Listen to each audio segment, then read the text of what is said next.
أعوذ بالله من الشيطان الرجيم. بسم الله الرحمن الرحيم. إن الأبرار يشربون من كأس كان مزاجها كافورا عينا يشرب بها عباد الله يفجرونها تفجيرا صدق اللہ العظیم۔ اللہ تعالیٰ ارشاد فرمایا ہے کہ ہم نے انسان کو ایک مخلوط نطفے سے پیدا فرمایا۔ ایک وقت تھا کہ اس کا کوئی وجود ہی نہیں تھا، ہم نے اسے قوت سماعت و قوت بصارت عطا فرمائی، عقل عطا فرمایا، ہوش گوش رکھنے والا انسان بنایا، اور اس کے لیے ہدایت اور ضلالت کا راستہ واضح کر دیا۔ چاہے تو کافر بنے، چاہے تو نیک انسان بنے، شکر گزار انسان بنے۔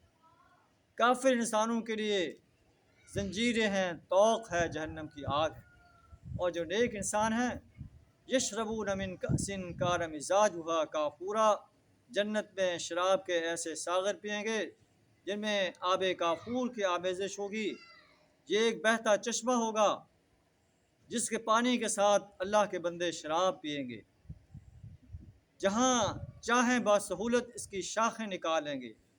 یہ وہ لوگ ہوں گے یوفون بالنذر، جو اپنی دنیا کے اندر نظر کو پورا کرتے ہیں اور اس دن سے ڈرتے رہتے ہیں۔ کان شرہ مستطیرا، جس کی آفت ہر طرف پھیلی ہوئی ہوگی۔ وَيُطْعِمُونَ الطَّعَامَ عَلَىٰ حُبِّهِ مِسْكِينًا وَيَتِيمًا وَأَسِيرًا، اللہ کی محبت میں مسکین کو، یتیم کو، قیدی کو کھانا کھلاتے ہیں، اور یہ کہتے ہیں انما نطعمکم لوجہ اللہ، ہم تو تمہیں اللہ کی رضا کے لیے کھلا رہے ہیں۔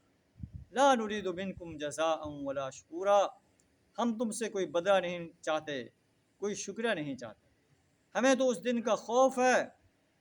یوما عبوسا قمطریرا، جو سخت مصیبت کا انتہائی طویل دن ہوگا۔ فوقاہم اللہ شر ذلک اليوم، اللہ انہیں اس دن کے شر سے بچا لے گا۔ وَلَقَّاهُمْ نَضْرَةً وَسُرُورًا، اور انہیں تازگی اور سرور بخشے گا۔ اللہ سبحانہ وتعالی ہمیں بھی ایسے عظیم انسانوں میں شامل فرمائے۔ وآخر دعوانا الحمد للہ رب العالمین۔